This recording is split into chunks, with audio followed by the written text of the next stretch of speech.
So if this is going on worldwide, how is the information getting to people so they can keep track of this? I'm not sure what you mean in terms of the individual cases. Yeah, the individual cases. If a lot of people aren't reporting it, but then there are others that are, how is this information all gathering together about these sightings? You know, there's not many people working on it. I mean, I have people contact me all the time just because my name is out there that I'm interested in it. There are some people that will post on the internet and on various forums and things like that. And there are a couple of other people that, you know, encourage those who've encountered these kids to come forward. I know Dave Schrader, who hosts Darkness Radio, been on his show a few times, and he's especially interested in the phenomenon and is always encouraging people to contact him with their stories. There's a couple of other paranormal researchers that are interested in the topic, so it's sort of something that, you know, the word just gets out there, and eventually people contact someone if they're willing to tell their story. A lot of the accounts I get are from my various appearances and, of course, the book, and it's often people that they just want to know if I have any answers, if I can tell them more about what it is they encountered and how to move beyond it. Now, these two, Cheyenne and Laura. Now, Laura lives in Sacramento area. Cheyenne lives in Louisiana. Now, they both saw black-eyed children, but they didn't knock on their door. They were just out in the environment, out in the street. Yeah, and there are some cases like that, that, you know, people just encounter them in strange places. But it's interesting because I often, you know, I think it's that these kids they have a purpose, and they're perhaps waiting on someone, you know, waiting for the right moment or the right person that they want to make contact with when these situations arise. But it doesn't seem like they're here for good. It seems like whenever anybody encounters these kids, things start happening to them and bad things start happening to them. So this, to me, doesn't seem like something that is for the good of humanity, these kids that are here. No, I don't think there's anything positive about it. I've had people argue with me about that, quite honestly, and I just, you know, after seeing so many cases, it's pretty clear to me that whatever the intent of these beings are, it's pretty sinister. Yeah, I think people need to really, like anything, you need to get past seeing a child in front of you and go by what your body's telling you and what you're feeling, and not look at, but they're children. I really don't think they are. I think it's just it's an easy way to get people to feel sorry and possibly get them in. Oh, God. I think they'll evolve into something else that they're going to figure out how to get in. Well, if they ever came to my house, my husband would let them in. That's what I'm afraid of. No, because I don't think so. My husband? Are you kidding? He buys from anybody that comes to the door. But everybody who encounters them goes into fear. I mean, this really? Yeah, this big burly guard guy, you know, deals with criminals every day. He's cowering on his bed, you know. Really? Don't come near me under the covers. Okay, well, I hope so. They're not coming to your door. Not letting anybody in. Oh my God, I hope I never see one. Yeah, I don't think it's a good thing. I don't want to experience that kind of paranormal But I'm stuff. still amazed as why they pick certain people out. There's got to be a reason why they're picking these people out. I mean, that's what I think. There must be, because they were able to know what people are doing by their responses, which is let me come in, let me watch TV with you or whatever. There must be some kind of reading of the mind, knowing what a person's, you know, if a person is more susceptible than somebody else. Do you agree, David? Yeah, I do, and I think that there is some kind of an agenda that's happening with these kids, and whatever these beings are, I think what we're seeing is very calculated, it's very planned, it's very intelligent, and you know, maybe, for instance, as I stated earlier, it's a large number of people in positions of authority who have these encounters.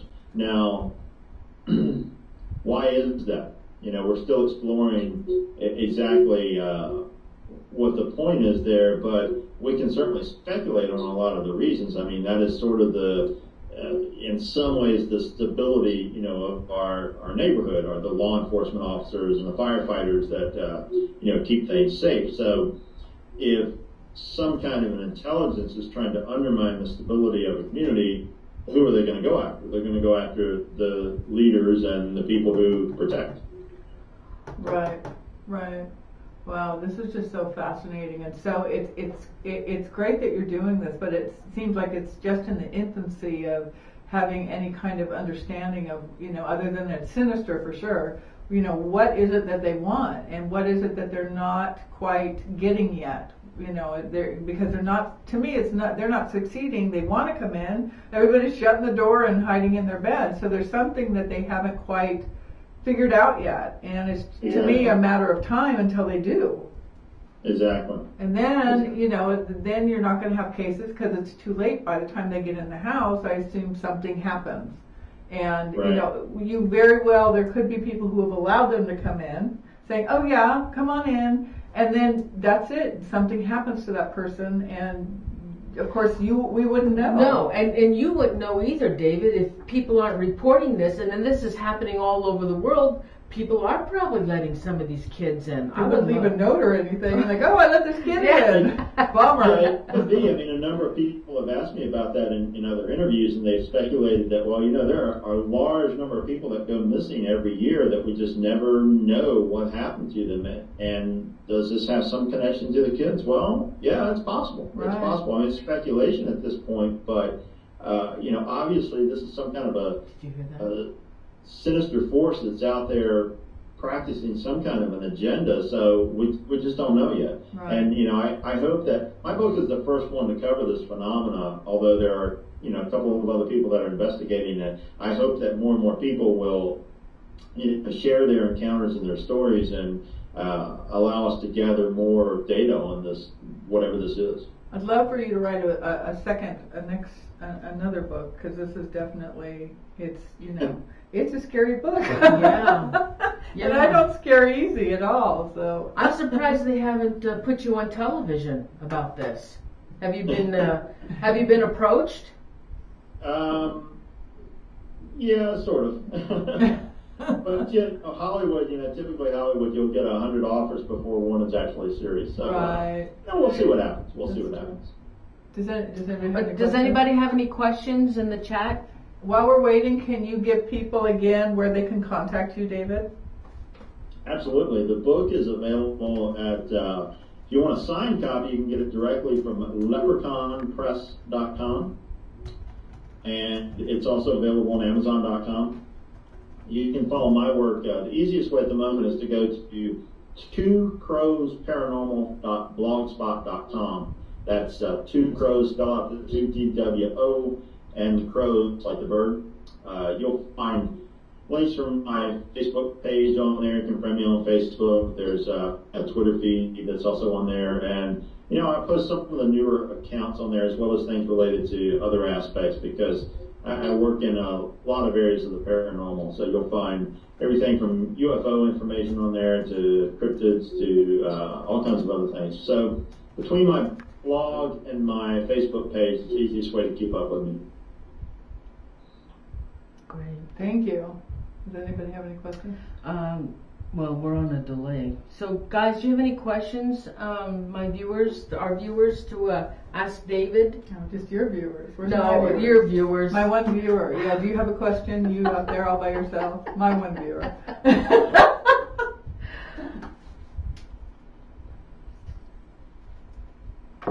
They should make a movie about this for sure. Oh my gosh. Yeah, they should. I mean, this is on, it's like the Mothman. It is. Yeah. It's scarier though. The Mothman doesn't come asking to come in. David does chase people, so. Oh, that is scary. That is scary. Do you have any other thing you can add? Anything else you can add about your book, or any information about the black-eyed children? Read the book. There's a ton of information in there. I go through the whole gamut of different paranormal phenomena that have things in common with black-eyed kids. And there's also a section that's sort of a tour through history of some other black-eyed beings, just to show that this is actually a much older phenomenon than most people believe. Wow. And it's gotten good reviews. It's gotten great feedback from some people I really respect in the field, and Nick Redfern posted a review of it that was pretty mind-blowing, and a lot of other people have appreciated it. So, hopefully this is a starting point for other people to explore this phenomenon and help us all gather some more information on it. I think that's really important. The more information that can be gathered, the better. It just seems like they've got the upper hand right now, sort of, and they're progressing, and so we need to really start looking into this and finding out as much information as possible. Now Sherry's asked a question, but I think we kind of covered this. She's saying, I heard these children have some sort of mind control. Is that true? Yeah, we talked about that, but you can go into it a little bit again. David? There are indications that these kids are trying to exercise a mind control or some form of hypnosis over people. There's one woman I interviewed that's very interesting because she had actually utilized hypnosis herself to stop smoking.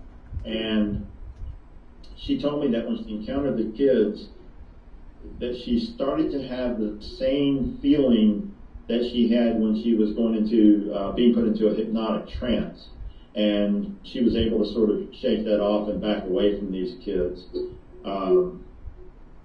There certainly are some indications that is what they are attempting anyway. Yeah. Now, what's indicated is that they're just not very good at it because the people end up, backing away and getting away from them before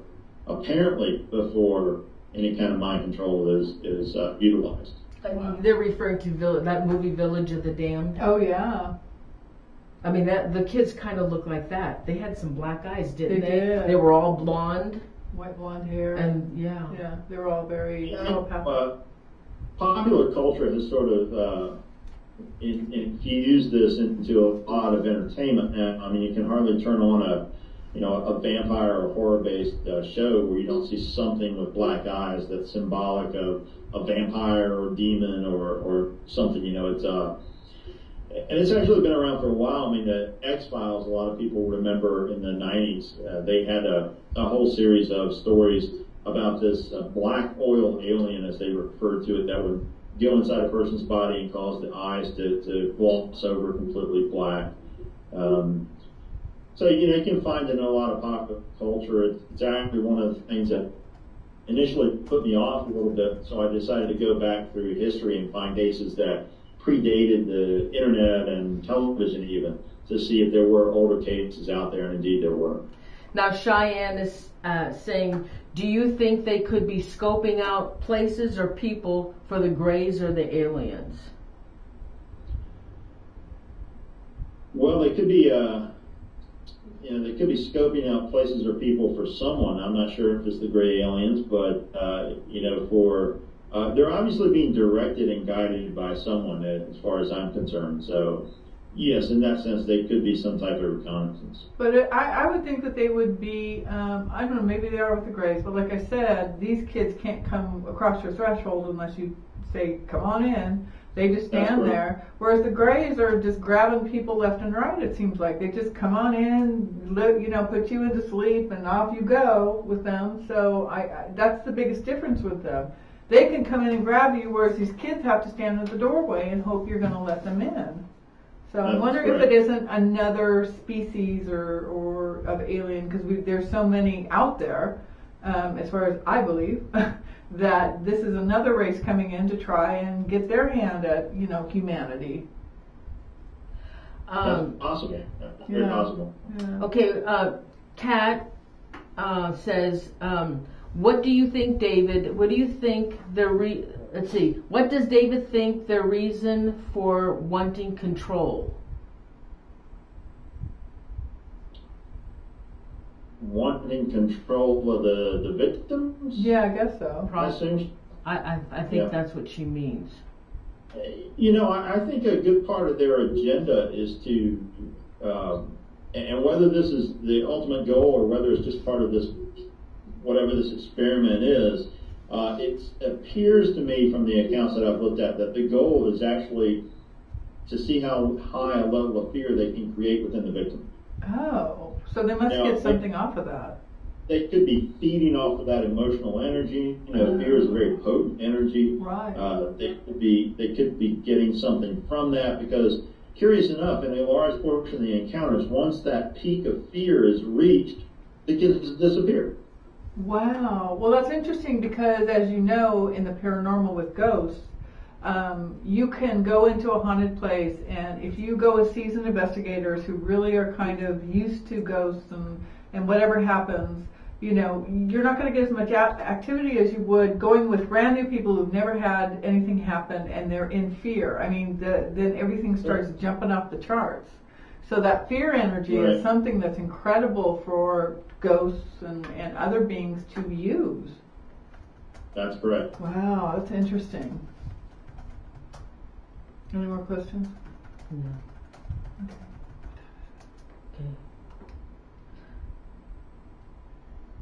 Okay. Then, okay. Well, David, I think we're going to end the show. And we want to thank you so much for being our guest. And it was a fabulous topic. I mean, I was so excited to have you come on the show and show the book again, Dee. I will. Yeah. This book is incredible. Don't read it at night. And for those of you that do have a story for David, please contact him on Facebook. I know Chai already sent you a request. Her name is Penny Diaz. She sent you a request already, David. Okay. And I'll have Laura send you one as well, so you can get in touch with her for her story. Sounds good. Okay. Thank you so much. No, it's been my pleasure. Thanks for having me on. Okay, thank you. Good night, David. Thank you so much. Good night. Thanks, ladies. Good night.